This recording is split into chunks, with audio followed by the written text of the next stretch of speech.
मुझे ऐसा लगता है कि महाराष्ट्र में जो परिस्थितियां बनी हैं, हिमाचल प्रदेश में इस प्रकार की कोई परिस्थिति नहीं है।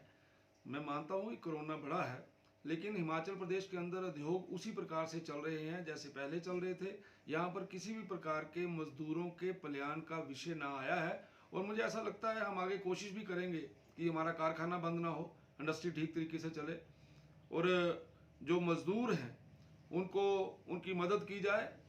सावधानियां बरतते हुए। जब अभी क्योंकि कुछ स्टेट्स के ऊपर रिस्ट्रिक्शन है हिमाचल प्रदेश में आने की, लेकिन मुझे ऐसा लगता है कि जो हमारे इंडस्ट्रियल एरियाज़ हैं,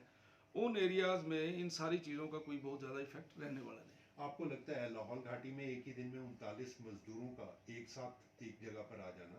कोरोना का संक्रमण का ये खतरा, अगर इस तरह से मजदूर आते हैं तो खतरा सरकार के लिए भी है, राज्य के लिए भी है, आम लोगों के लिए भी है? बिल्कुल ठीक कह रहे हैं। ये केवल और केवल मजदूरों के विषय में नहीं है, एजुकेशनल इंस्टीट्यूशंस में भी इसी प्रकार की बातें हो रही हैं कहीं पर, और कुछ विवाह, शादियां, मेले, त्यौहार, उन सब में इस प्रकार की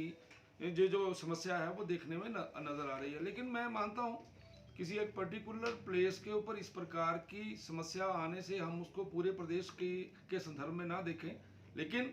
जो कुछ हो रहा है उसको रोकना, उसके ऊपर सावधानियां बरतना, ये हमारा फर्ज है। और मैं अपने प्रदेशवासियों को ये कहना भी चाहता हूं कि समय समय के ऊपर आदरणीय मुख्यमंत्री जी या सरकार अगर कुछ चीज़ों के बारे में बोलते हैं, कुछ नियमों के बारे में बात करते हैं, तो कृपया सभी लोग उन नियमों को अपनाएं और इस कोरोना काल के अंदर सावधानियां जो बताई जा रही हैं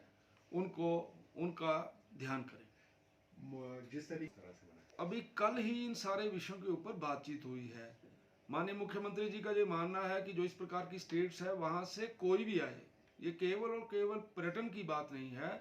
आम व्यक्ति भी आता है, इंडस्ट्रियलिस्ट भी आता है, तो मुझे लगता है कि सबके ऊपर लागू होगी। लेकिन अभी तक एसओपी इशू नहीं हुआ है, हम किस प्रकार की व्यवस्थाएं किस कैटेगरी के लिए देते हैं, एक आधे दिन के अंदर वो आ जाएगा, तो मुझे ऐसा लगता है उसका पूरे का पूरा क्लियर हो जाएगा कि किस प्रकार का एसओपी जो है वो जारी किया गया। सेकंड ग्राउंड ब्रेकिंग जो है, हम लोग सेकंड ग्राउंड ब्रेकिंग के लिए पूर्ण रूप से तैयार हैं। विभाग ने इसके ऊपर पूरी तैयारी की है, और मुझे ऐसा लगता है कि बड़ी जल्दी हम उस सेकंड ग्राउंड ब्रेकिंग के ऊपर काम कर रहे हैं। और जो हमने टारगेट सोचा है कि हमने सोचा है कि 10,000 करोड़ का हम सेकंड ग्राउंड ब्रेकिंग करेंगे, और मैं ये भी मानता हूं कि कोरोना के कारण से हमें अपनी एक्टिविटी करने में समस्या आ रही है, लेकिन मेरा मानना है कि जिस प्रकार से विभाग ने तैयारी की है, निश्चित तौर से बड़ी शीघ्र सेकंड ग्राउंड ब्रेकिंग की जाएगी। कोरोना की बिल्कुल ठीक बोल रहे हैं। परिवहन निगम के ऊपर क्योंकि सबसे बड़ा घाटा अगर कहीं देखने को मिल रहा है तो वो परिवहन में है, लेकिन इन विपरीत परिस्थितियों में भी आदरणीय श्री जयराम ठाकुर जी ने सभी कर्मचारियों की वेतन की भी चिंता की है, पेंशनर्स की पेंशन समय पे मिले उसकी भी चिंता की है। मैं मानता हूं कि हमारे एचआरटीसी विभाग में 10 दिन और 15 दिन का गैप चल रहा है, जो कि पहले महीने का गैप था कि एक महीने के अंत में जाके वेतन मिलता था। हमने उसको काफ़ी हद तक ठीक किया है, लेकिन मैं ये भी मानता हूं कि कोरोना के कारण से हमें बहुत बड़ा नुकसान हुआ है, लेकिन सरकार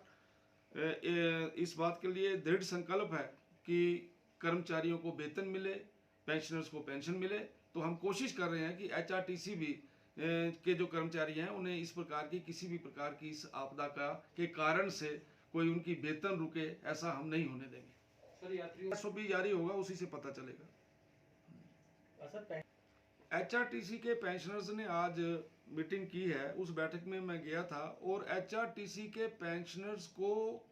कौन कौन सी समस्याएं आ रही हैं ये एजेंडा उन लोगों ने दिया था। मेरे पूरा विभाग उनके साथ बैठा है, हमने उनसे सुजेशन मांगे थे, उन्होंने उनके ऊपर सुजेशन दिए हैं, और मैंने उनको ये बोला है कि विद इन 15 डेज 15 दिन के अंदर माननीय मुख्यमंत्री जी के साथ इस पर्टिकुलर जो उन्होंने एजेंडा दिया है उसमें डिस्कस करेंगे, क्योंकि सारे का सारा मैटर फिनांस से जुड़ा हुआ है, और वो कितनी राहत हम उन लोगों को दे सकते हैं। विद इन 15 डेज हमारी एक मीटिंग होगी, और इन पेंशनर्स की समस्याओं के हल करने के लिए चीफ सेक्रेटरी की अध्यक्षता में भी एक कमेटी बनी है, उसकी मीटिंग भी हम अति शीघ्र करेंगे, ताकि जो पेंशनर्स की प्रॉब्लम है उनको अति शीघ्र ठीक किया जा सके। सर जैसे कायदे कानून बनने के बाद ही इन सारे विषयों के बारे में जानकारी मिलेगी। अभी हम एसओपी बना रहे हैं, और उसी के जो कायदा बनेगा, जिन स्टेट्स के बारे में आप लोग बात कर रहे हैं उन स्टेट्स में किस प्रकार से बसें चलानी है, उस स्टेट की क्या रिक्वायरमेंट है, क्या उस स्टेट के लोग, उस स्टेट की एडमिनिस्ट्रेशन ये चाहती है कि वहाँ पर बसें चले। अगर वो कहेंगे कि वहाँ बसें चलनी चाहिए with certain rule and regulation, तो निश्चित तौर पे चलेंगी। मुझे लगता है इसके लिए बड़ी जल्दी में मैं नहीं बोल सकता, एक आधे दिन में ये सारे फैसले हो जाएंगे।